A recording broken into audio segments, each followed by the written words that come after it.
Hi guys, welcome to this pedroamedro tutorial. This is a castaway tutorial. What I done was, unlike the backflip one when I was filming, it just began to absolutely rain. So I grabbed a couple of quick shots and then I intended on coming home and editing a video side by side. So I managed about 3 clips before the weather got really bad, and because the clouds came it just got dark. Anyway, enough of that. So onto the clip. This is a castaway. I'm looking at my screen here just beside me, so that's why I'm kind of glancing off to the side. Hopefully the quality of these videos will get better the more I practice them and do more of them. And I'll probably try and get a more permanent setup for these kind of videos if I do them. I don't know if I'll continue them, we'll see. Anyway, onto the castaway. So in a castaway, on this one I am doing it on a bar. You can also do a castaway on a wall. Some people seem to do them on pavements or I don't know, they're just crazy low things. My goal is to get them on my kitchen worktop as a party trick. That's what I'm working towards, that's my goal I've set. So hopefully I get there. But in this castaway, I've kind of picked a good height. It's about my head height plus my arms above my head height. I can castaway. The lowest one I've done is about my neck. That's not more a tech issue, that's more a confidence issue. So on the castaway, what you want to do is, in this one I've started sitting. I will turn and pivot, as you see here, into a hip hinge. So I'll go through this quite quickly. Once I'm in hip hinge, you can generate leverage from your hips. That's why it's called a hip hinge. It's like a door hinge. Your legs and upper body are separated. So you can swing your legs underneath all you want. Your upper body shouldn't move. I rest my hands on the bar. There is a preference between people. If you've got your thumbs in or thumbs out, it doesn't really matter. It's what you feel comfortable with. This is a square bar I'm doing it on, which actually I feel very awkward. It is much easier on a kind of round scaffold bar or something that you can get a proper grip on. So what I'll be looking for here when I do this castaway is I want to be able to get my legs tucked up behind my bum pretty much in the air, and I want to be horizontal almost in a press up position. So what I'll go about this is to generate power and lift. I'll swing my legs forward and then I drive my heels up. When I drive my heels up, the force enough is to lift my hips off of the bar, and it kind of makes me weightless for a second. In that second, that is when you would throw the castaway, but at this point we'll just practice swinging up. So you want to feel a moment where you pause on the bar, you've got no weight and your hands are just left on the bar. So once you've got to that point, when it comes to the arm part of the movement now and creating the flip, so while your legs are tucked up behind you, you will extend your arms just a little to kind of create a bit of height and lift, and you want to try and keep your hips and chest kind of close to the bar. In this, my chest is over the bar. So as you push up, my legs will be tucked behind my bum. I'm in a push-up position, and as I start to reach the peak of that push-up position, but not too late, also making sure that the push-up position is travelling up the way and not straight back. I don't want the bar out in front of me. I want to be above the bar with the bar below me. The reason for this is if you push away this way, you're throwing yourself down into the ground.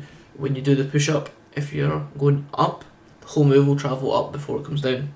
And it makes your centre of gravity a lot smaller and you spin quicker.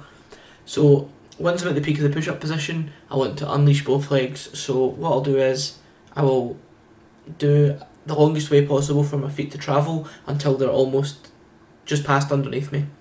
So I will kick all the way around, and as they kind of get to the bottom, I'll bring them up to tuck, and the motion should be a big circle, so you're drawing a big circle with your feet.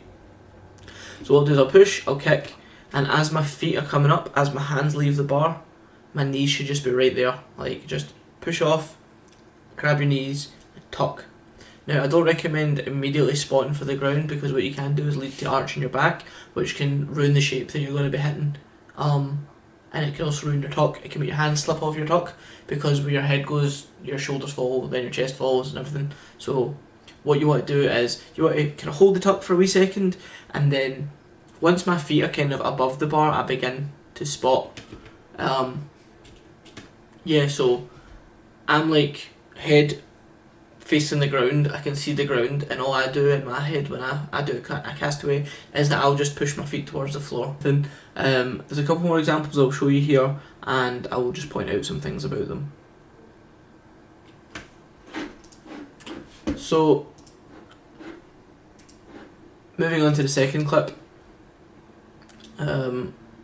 this one's more from the back, and on this clip, so I'm doing my hip hinge, I press off, see my feet behind me, and like when I kick, if you pause the video, I'll pause it actually, if you pause the video, you will see that my legs below me are straight. They're not bent. A lot of people like try to kick and tuck at the same time, but it's got to be like a big kick, then a big tuck.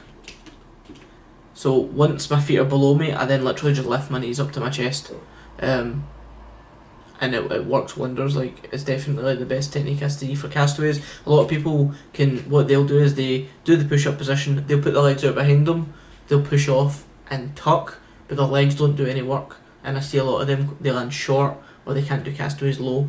This has a lot more momentum going into it.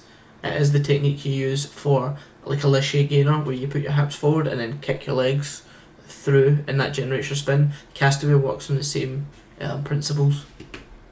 So in this, the landing was a lot better. I do Valdez out of it in typical style, and onto the third clip. So in the third clip, this technique's a lot cleaner. I kick up. You really watch how my legs go when I pull them up. Like, I get weightless, tuck them behind me, kick, tuck, land. I bend in half again there, but if you notice that my feet disappeared into the wood chip, so I kind of had to make up for that. So the points I can make to watch is watch where my hips are on the bar just before I put out all the power. Once I've kicked where the bar is, like my arms are still straight, like I've thrown that bar away, and my tuck is just about to happen immediately after I've let go of the bar. I'm now upside down and spotting the ground, and now I've landed, and that is the castaway tutorial. Short and sweet. I hope it's okay. If anyone has any questions, please drop me them. I can answer them concrete. So I hope you guys, if you've learned anything from this, share your castaway videos and your attempts. Obviously, again, this is a guide to help you out if you're going wrong with anything, or if you just don't quite grasp the technique. I understand that it's now in the British stunt register. I don't know the height that you've got to do it off of, but you have to stick the landing. And like, I can do castaways, and sometimes it's difficult for me, so keep at it. I think it's a trick you really have to. But anyway guys, I hope you liked this video. Please subscribe, hit that notification bell. I still don't know where it is. I'll try and find that for you. And yeah, let me know what you thought about this video. Thank you very much, and peace out.